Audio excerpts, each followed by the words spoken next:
কেউ যদি 1 অথবা 2 অথবা 3 নম্বরে ফেল করে বা যে কেউ ফেল যদি করে, সেক্ষেত্রে তাকে তার সৃজনশীল বা এমসিকিউ ফেল করার কারণে চতুর্থ বিষয় থেকে নাম্বার নিয়ে তাদেরকে পাশ করিয়ে দেবে কিনা, এই প্রশ্নটা অনেক শিক্ষার্থী রিসেন্টলি করছিলাম। আমি তোমাদের একটু ব্যাখ্যা দিব, তাই ভিডিওটা বড় হতে পারে, বাট চাইলে এক কথায় অ্যান্সার দিতে পারি, বাট আসলে তোমাদের বিষয়টা বুঝতে হবে। তবে চতুর্থ বিষয় অ্যাডভান্টেজ আছে, তবে সেটা কীরকমের অ্যাডভান্টেজ, এই সেক্টরে অ্যাডভান্টেজ প্রদান করবে কিনা সেটা নিয়ে আমরা কথা বলি। চতুর্থ বিষয় বলতে তোমাকে বোঝানো হয়েছে তোমার যদি সায়েন্সের হও তাহলে জীববিজ্ঞান অথবা উচ্চতর গণিত, তুমি যদি মানবিকের হও তোমার কৃষি শিক্ষা অথবা ইতিহাস অর্থনীতি কোনো কিছু একটা হবে, তুমি যদি কমার্সের হও তাহলে এরকমেরই ইতিহাস অর্থনীতি অথবা কৃষি শিক্ষা বা গার্হস্থ্য কিছু একটা হইতে পারে। 4 সাবজেক্ট, এখন দেখো 4 সাবজেক্টে একে তো তুমি ফেল করলে কোনো সমস্যা নাই, ফেল করলেও তুমি কলেজে ভর্তি হতে পারবা, তোমার রেজাল্ট পাস হিসাবে আসবে। তবে যদি চতুর্থ বিষয়ে তুমি ভালো রেজাল্ট করো তাহলে তোমার অন্যান্য যে সাবজেক্টগুলো আছে সেটাকে একটা ব্যাকআপ দেবে। ব্যাকআপ মানে আমরা যদি বলি পাওয়ার ব্যাংক টাইপের এরকম কিছু একটা। তবে এখানে কিছু কথা আছে, তুমি যদি কোনো সাবজেক্টে ফেল করো, ধরুন আজ আমি যদি গণিতের তুলনায় দিই, সবচেয়ে শিক্ষার্থীরা গণিতই পরীক্ষা খারাপ দিয়েছে, আমরা দোয়া করি যেন সবাই একটা ভালো ফলাফল তোমরা করতে পারো। আর দেখো তোমরা তো তোমাদের জায়গা থেকে চেষ্টা করেছো, বাকিটা আল্লাহর উপর ছেড়ে দিতে পারো। বাট এই জায়গায় যদি বলি যে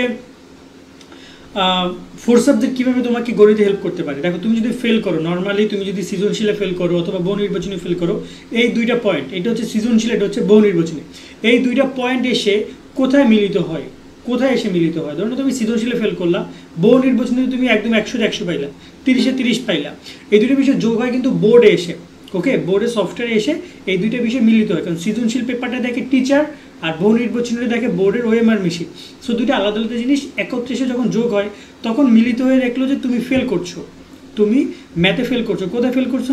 ম্যাথে ফেল করছো সৃজনশীলে অথবা এমসিকিউতে, তুমি পাস অন্য একটা অংশে পাস করেছো। কত মার্কের জন্য ফেল করেছে? 2-3 মার্কের জন্য।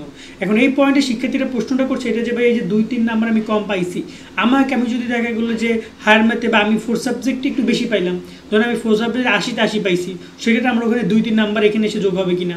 অথবা দেখা গেলো আমি ফেল করছি, যেহেতু পয়েন্ট হিসাবে আমি ওখানে পাইছি 5 পয়েন্ট, 1 পয়েন্ট এসে এখানে আমার ফেলকে মানে এফকে ডি করবে কিনা, কারণ ফেলের পরবর্তী গ্রেড হচ্ছে ডি। তোমাদেরকে আমি বলে রাখি এরকমের কোনো কিছু তোমাদেরকে করবে না। কেন করবে না?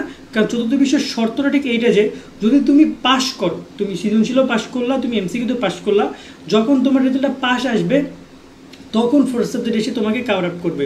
লাইক তুমি যদি গণিতে পাস করে সৃজনশীল এবং বহু নির্বাচনী মিলিয়ে ডি পাইলা বা সি পাইলা বা বি পাইলা, ধরো না যে বি পাইলা, বি থেকে এ প্লাস যাইতে তোমার টোটাল আরও 2 পয়েন্ট লাগবে, তখন তোমার জিপিএ 5 বা তুমি যদি 4 সাবজেক্টে তুমি যদি এ প্লাস পাও তখন তোমার 5 পয়েন্ট থাকে, ওইখান থেকে 2 পয়েন্ট এসে ওটাকে মূলত 5 পয়েন্টকে 3 পয়েন্ট কাউন্ট করা হয়, -2 দেয়, এটা নিয়ে আলাদা হিসেব আছে। বাট ওইখানে যে 2 পয়েন্ট এসে তোমাকে কাভার আপ দিবে, এ বিকে এ প্লাস করে দিবে, ওকে, বিকে এ প্লাস করে দিবে, 3 পয়েন্টকে 5 পয়েন্ট করে দিবে যোগ করে। ব্যাপারটি কি এই যে যদি তুমি পাস করো তবে তোমার এই চতুর্থ বিষয়ের শর্তটা লাগু হবে, কিন্তু তোমরা যদি ফেল করার ক্ষেত্রে চতুর্থ বিষয়ে তোমাকে পাস করায় দিবে না। তবে শিক্ষা মন্ত্রণালয়ের উচিত সাপ্লিমেন্টারি এক্সাম চালু করা। সাপ্লিমেন্টারি এক্সাম মানে হচ্ছে তোমরা পরীক্ষা দিয়ে যদি কেউ ফেল করো 1 মাসের মধ্যে তোমাদের আবার একটা পরীক্ষা নেবে, যারা ফেল করেছে তারা চাইলে সেখানে পরীক্ষা দিতে পারো, পরীক্ষা দিয়ে দেন তুমি পাস করবা, পাস করে কলেজে ভর্তি হবা। কারণ তোমার একটা বছর অনেক কারণে ফেল করছে, এটা নিয়ে আমি আজকে ফেসবুকে পোস্ট করেছি, ইউটিউবে পোস্ট করেছি, তোমরা এই বিষয় নিয়ে কথা বলো।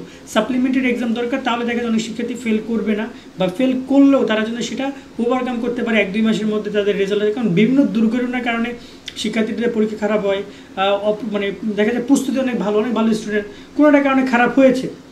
আমার মনে হয় এই বিষয়টা শিক্ষা মন্ত্রণালয় উচিত চালু করা। তো এই হচ্ছে আপাতত তথ্য যতটুকু আমি তোমাদেরকে জানাইলাম, আর নতুন কিছু আসলে তোমাদেরকে জানানোর চেষ্টা করবো। আজকের মতো আমরা এখানে বিদায় নিচ্ছি, সকলে অনেক ভালো থাকবে, আল্লাহ হাফেজ।